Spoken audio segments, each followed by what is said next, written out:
Hi, this is Glenda here, and I thought I would just jump on and share kind of what's been going on for me over the last couple of months because I think it might speak to some other people as well, and you might be one of them. I know I'm not alone in what I experience, and so thought I would share some of my learnings around it and just see if you can see parts of yourself in my story, or whether it resonates or not, and just leave what doesn't, right?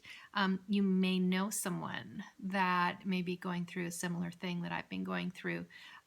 So maybe this isn't even specifically for you, but for someone else. And if that's the case, then please share. So the last couple of months, I've had to cut way back. I kind of got to a state of burnout. I jokingly say my adrenals were fried, but I basically got to this state after the month of January, so February and March of really having to cut way back. And what was going on for me is I got extremely tired.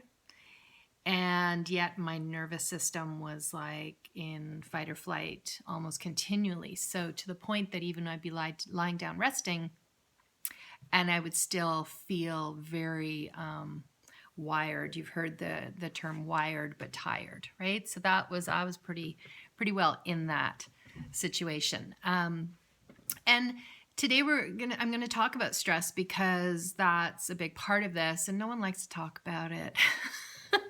No one likes to hear about it. And why? Because it doesn't feel good. We all know what it feels like to feel stress, and certainly acute stress. We're very well aware of that.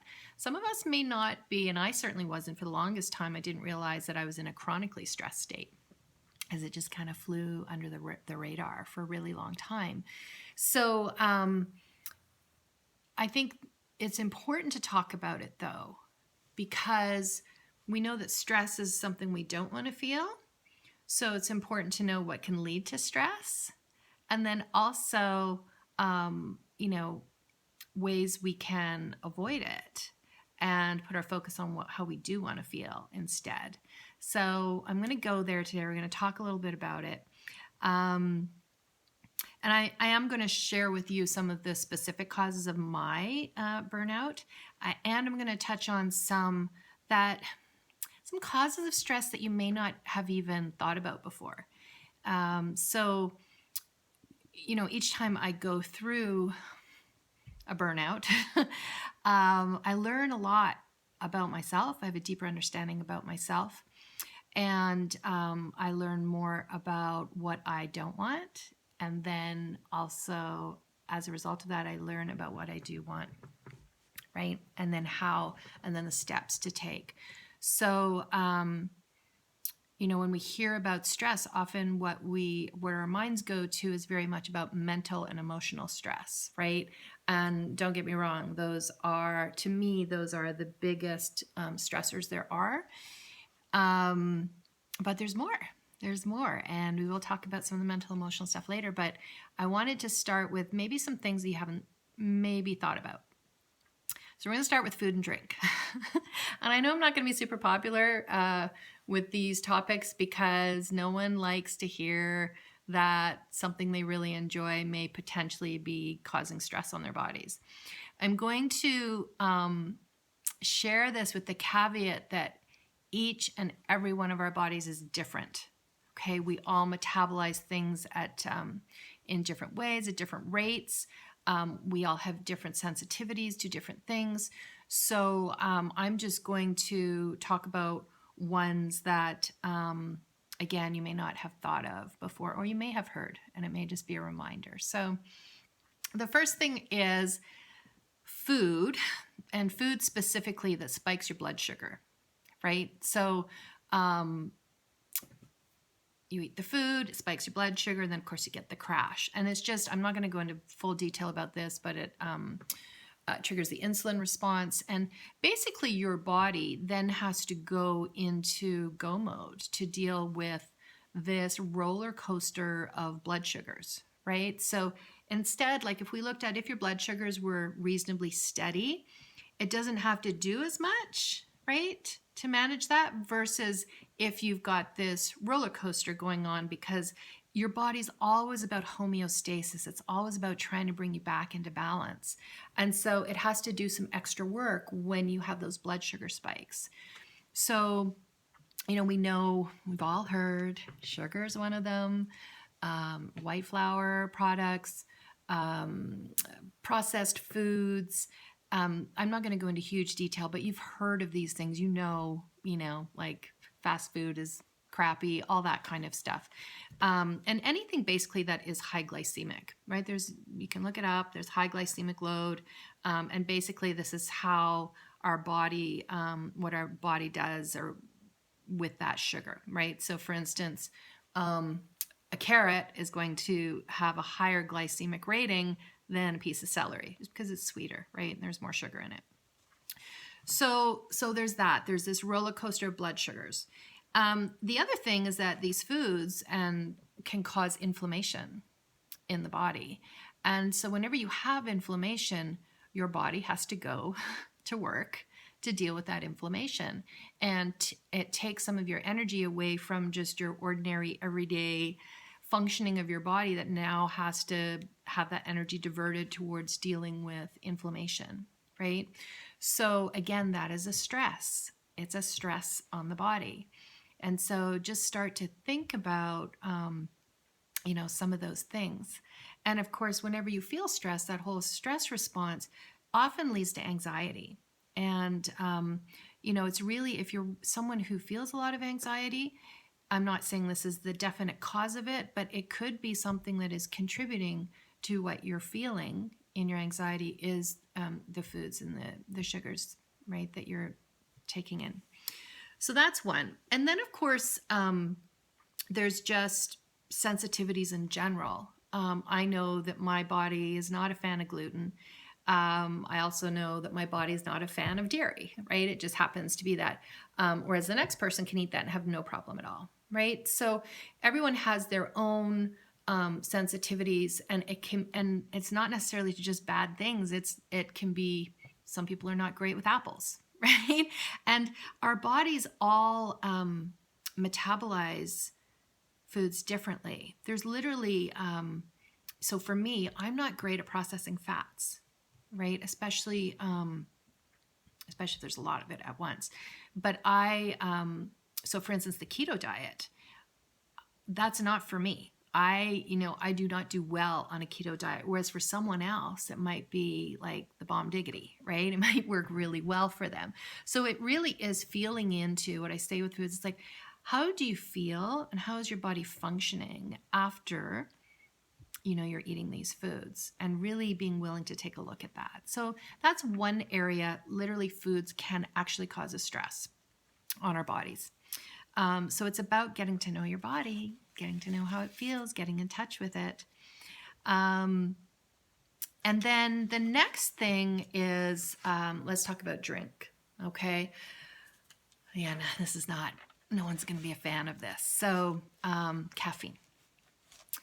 Caffeine is like borrowing energy from the future, right? And it's a stimulant. So again, if you're prone to some, not just say prone to, but if you experience anxiety, I know for me, I haven't drunk caffeinated coffee since before my kids were born, because I actually just after. So I went off caffeine when I was trying to get pregnant. And then I decided, okay, I can go back. That first cup of coffee that I had, my heart was racing. I broke out into a sweat. I felt really agitated and anxious. Like I really felt awful. I was like, okay, this is not worth it. So I haven't drunk caffeinated coffee for, what is it now, 7 years? And I've even cut decaf out because I noticed that even the decaf, because there is some in it, I'm just super sensitive to caffeine. So for me, cutting that out has definitely reduced the stress on my body and my system. So again, everyone processes caffeine differently. Some people are great. Caffeine doesn't bug them. They can have coffee after dinner and go to sleep at night. Others, it's like, nope, not after 2 in the afternoon. Like, everyone is different. So it's just really looking at, okay, how much caffeine am I taking in during the day? And this includes chocolate. I know. I love chocolate. Love, love, love. But in this recovery period for me, I've really cut down on it. Because even the caffeine in that I was noticing was affecting me. So look at your coffee intake, your tea intake that has the caffeine in it, and chocolate, right? Now, again, I want to say that these things on their own could be just fine.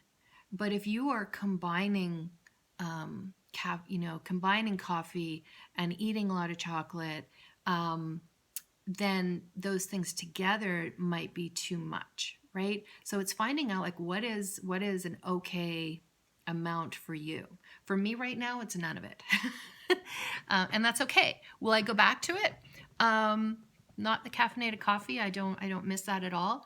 I probably will have some chocolate from time to time, but not getting into the habit of like reaching for it after a meal, right? Just have that square. All right, here's another one that's not popular: alcohol. Alcohol is sugar. It's sugar, and it, again, for me, and especially since, so I've been in menopause for the last 4 years, I think. Kind of lost track of how long it's been, but I actually noticed that especially during this time, alcohol for me is something like I just don't feel good. And I'm not talking about like tons and tons. I'm talking about a glass. The next day, I feel awful. I feel congested. I feel like my body's just not liking it. And so it's not, I never really was a big drinker of alcohol anyway, except in university days, but it's a while ago. But so I don't miss it. But it is looking at, how often are you drinking it? And again, let's combine that with the caffeine and the sugars and alcohol, and all those together might be too much. Whereas again, on their own, they might be fine. So it's looking at that kind of cumulative effect of having all of those. And it's not necessarily about cutting out completely. It could just be cutting back. And these are things to experiment with and play with, not make it like, oh, I have to give up this, thing I love. It's like, I wonder how I'd feel if I had one less coffee during the day, right? And replace that with water instead. I wonder how I'd feel if I didn't have a glass of wine every night of the week at dinner, or 2 glasses, or like whatever it is. I wonder how I'd feel if I didn't keep reaching for the chocolate after dinner every night. And let me try that. Let me try it on for a couple of weeks and let me see and find out my own evidence. And if there's no change, well, do what you want, right? It's all choice. And so there's no right or wrong here. It's feeling into what is right for you and your body, period. Okay. And I'm just bringing these things up so that you have in your awareness that it potentially could be contributing to your stress, especially if you're feeling a lot of stress right now. So let's talk about exercise. Exercise is good for the body, moving the body, absolutely. So I would never say to someone, don't exercise, ever, because I think there's a form of exercise for everybody. What you want to look at is how often, how intense, and how long, like the duration that you're doing it for. I know that a lot of people exercise to try and lose weight. And what's interesting is if your body is in a stressed state, it doesn't matter how much exercise you do, you're not going to lose the weight. Because if you're in a stressed state, your body's going, I'm hanging on to everything I got here. It's like danger, right? It's like it's like I might need this. right? That stress, that fight or flight, that fear state, that like I can't let go of any fat, for instance, right? So I don't know how many times I've heard, and women, especially at the gym, pounding it out, trying to like lose the weight, and they're not, no matter what they do, and it's because of the stress, and then that exercise could be potentially adding to it. So again, this is not for everyone. Everyone has their own tolerance, has their own level of fitness, has their own kind of set point for where they're at. But it's, again, I'm saying this, if you don't feel good after exercising, have a look at that, right? Typically, we feel good. Our bodies are moving. We've got the, even the feel-good hormones, chemicals running through us. However, if you're in a stress state and this exercise is it's an added stress to your body, then you're not going to feel good. So again, something just to look at for yourself. And then and again, on its own, exercise might be fine, but if you're eating sugars because you think, oh, I can just burn it off exercising, if you're still having a glass of wine because you think, oh, I can burn that off exercising, if you're drinking a lot of coffee to get through your day, all those things, right? So it's good to look at. And then let's talk about sleep a little bit. That's when our body rests and repairs. And so again, I'm not going to sit here and tell you how many hours of sleep you need, because everyone is different, and it's finding what works for you. What I will say, though, is if you are burning the candle at both ends during the week and thinking you can catch up on the sleep on the weekend, it doesn't work that way, unfortunately. It'd be nice if we could kind of catch up on that. So it's really, again, looking at how much sleep are you getting? And if you're not getting a lot of sleep, why? Are you just not getting your butt in bed? Right? Are you watching TV? Are you on Netflix? Are you running a mile a minute? Are you worrying about stuff where you've got monkey mind and you can't fall asleep? Again, these are all these things that you can look at. And I'm not going to go into depth here about sleep hygiene and all those things right now, but sleep, definitely, if you are not getting enough sleep for your body, that is an added stress. Okay. Literally, they talk about the stress state being fight or flight. That's your sympathetic nervous system. Your parasympathetic nervous system is referred to as rest and digest. So if you've got some digestive issues going on, chances are you are in somewhat of a stress state. Okay. It's not the only reason why, but it's just something to look at. Right. So now let's talk about me. my recent experience. So this year, 2019, I turned 50, right? I'm a baby of the 69 year. And so I turned 50 in November. And I really want to feel good in my body. I really want to, I don't have to have like the rock hard body or any of that. I just want to feel strong, and I want to feel good, and I want to be able to do the things I want to do, like go out get on my road bike. I love, that's like, yeah. Anyway, so to do the things that I want to do.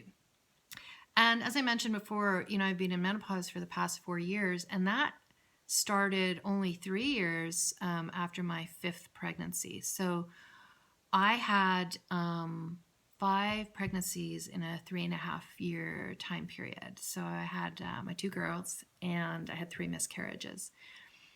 But those 5 pregnancies in 3.5 years, especially in my 40s, I think really did a number on my hormones. And so I haven't really felt great, these last 9 years or so. I really haven't felt myself. And then on top of that, if you add any form of stress, will actually affect your sex hormones as well, right? So not only were my hormones a shit show after the pregnancies, add on the chronic stress, which I wasn't aware of at the time. And as a result of me pushing myself through life, I really didn't feel great. Now, what has helped me a lot is I've been on bioidentical hormones. They have really, because I just wasn't functioning well at all. So they've really, really been helpful for me. But I just thought, this is the year, right? I want to feel great in my body. I want to expand my business. I want to organize my office. I want to just have more organization in general and even in the house. And I was like, all right, the new year, right? How you start out. And so I was really excited. But what tends to happen for me, one of my patterns is I'm a bit, not a bit, I'm either all in or I'm all out, right? I'm all or nothing. And so when I get excited about something, like I go all in. And along with that is this sense of, it's like a sense of urgency. It's almost like that shot of adrenaline, right? It's like, I got to do this and I got to do it now. It's like patience goes out the window. There's none of that. So I jumped right in. And so what did I do? Well, so first thing I did is I decided to increase my exercise intensity. I have been doing yoga and walking for a very long time, years. And I thought, I just want to start getting my heart rate up a little bit more and just get stronger in my body. So I decided to start doing some high intensity interval training, which on its own probably would have been fine, although I was doing it too much. I wasn't giving myself enough recovery time. And I know these things, right? I've been an athlete my whole life. I've been a physical therapist working in sports. Like, I know this shit. And yet, anyway, I've dropped the judgment around it, but sort of, kind of getting there. And so I did. And it was awesome. And I was feeling good and I was feeling strong. And I incorporated that with yoga so that I actually wasn't getting sore because I was then stretching out after. And so that was feeling really good. And then I decided, okay, I'm going to try some intermittent fasting. Now, it had been recommended to me before. I have tried it a couple times before and didn't feel good. But I said it was because of something else. So I'm like, I'm going to try this again, and I'm going to do it a little differently. The way I did it was the 16-hour fasting per day. And so you only eat in an 8-hour period. And one of the reasons is because I had gestational diabetes when twice with both my girls. I've had polycystic ovarian syndrome, and which you can be prone to insulin resistance. And I also have diabetes in my family. So I was like, I wonder if I've got some insulin resistance going on. And instead, of course, getting that checked out, I just thought I would do this. So that, and I've heard all great things about the immune response and literally just really good things about it. So I thought, okay, I'm going to do that too. So increase my exercise intensity a lot. And that was the other thing about the exercise intensity, thinking I'm like how I was back in my 20s and 30s, not being where I'm at now.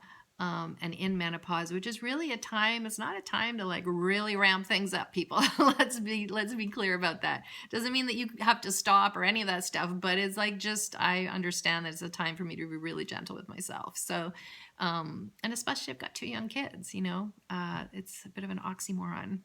But anyway, so the exercise intensity, the intermittent fasting, put a stress on my system. Absolutely. And then just work-wise, I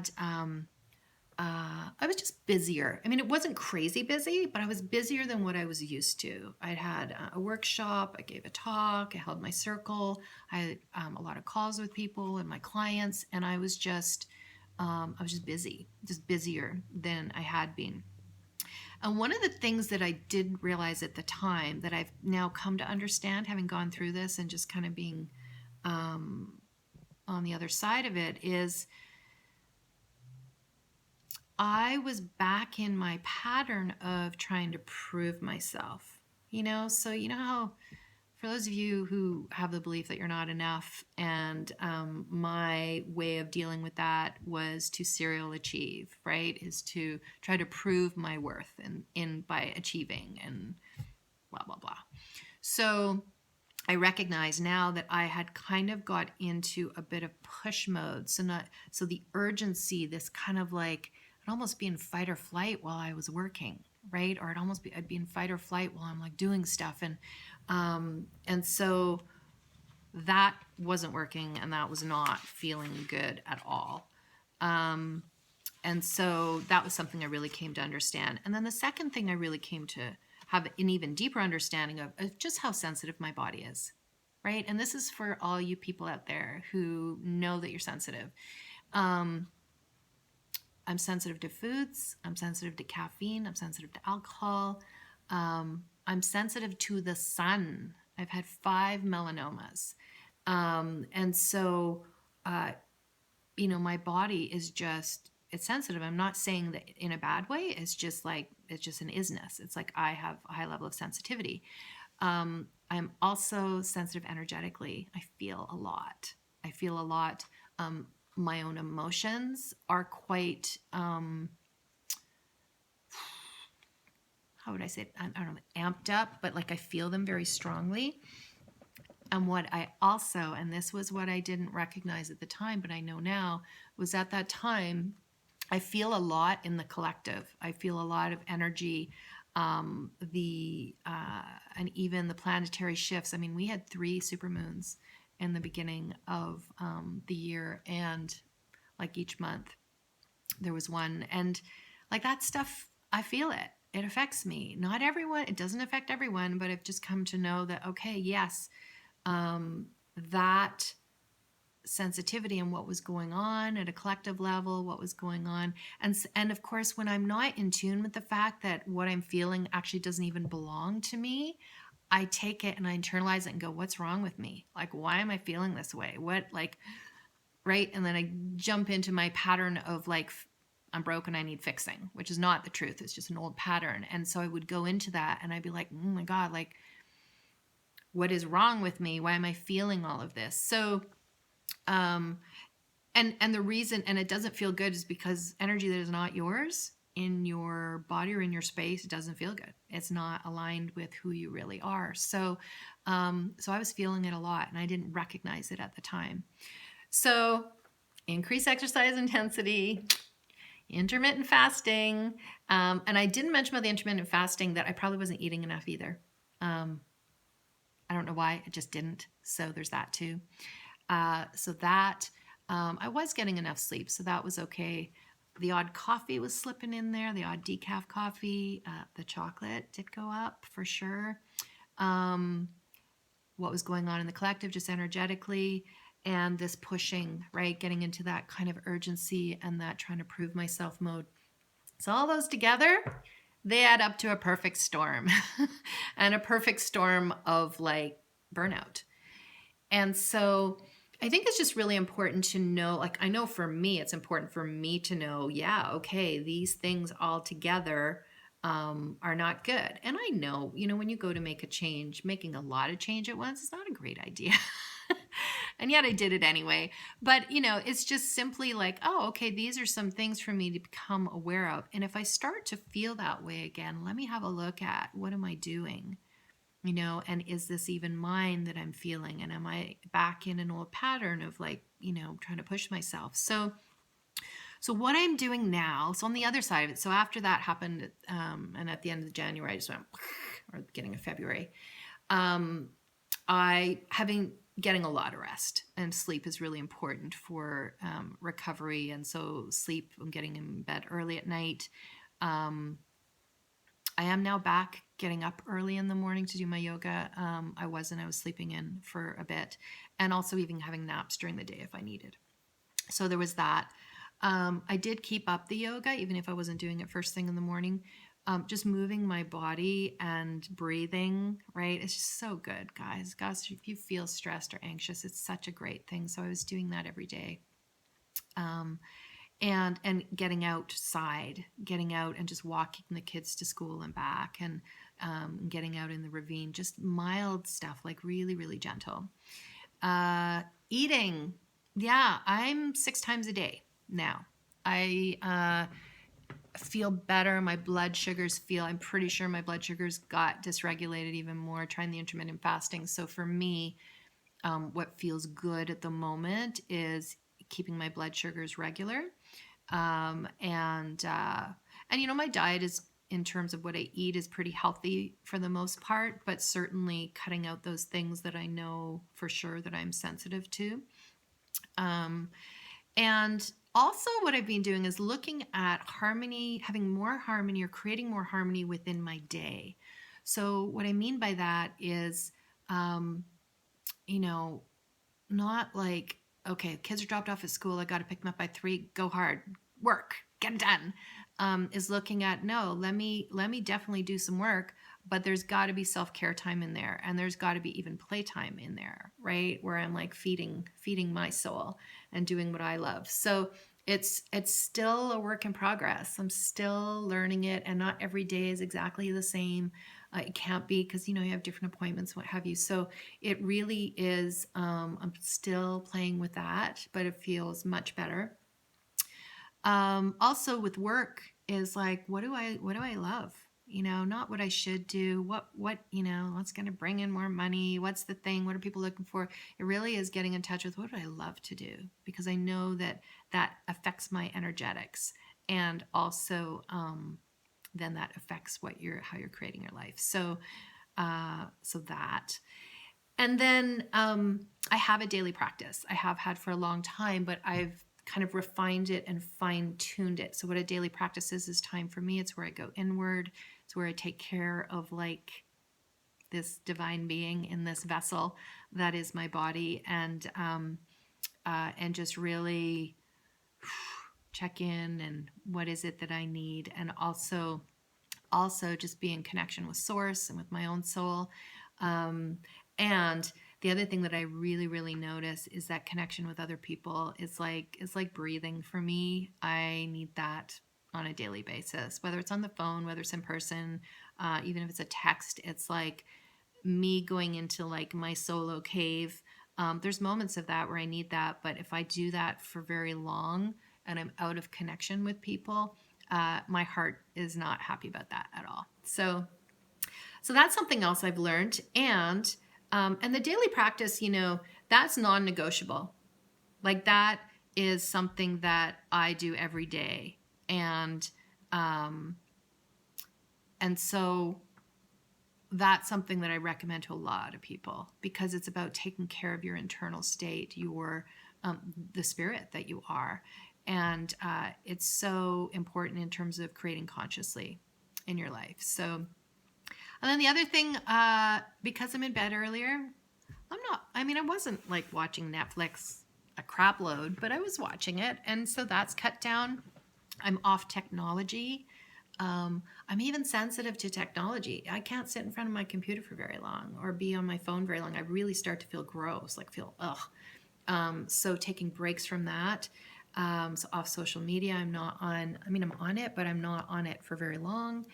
And then just self-care, getting a massage from my hubby, who's an awesome massage therapist, going for a float on the weekend, and just play and getting out in the sunshine and all those things. So that's been sort of my recovery process. And just, you know, fun and play and joy absolutely are a big part of this recovery, because it just raises your vibration and it gives you more energy, which is what, you know, recovering from adrenal stuff is all about. So anyway, hope that's helpful. I would love to, you know, hear your comments below, any take-homes that you have, or any awarenesses, or any questions even.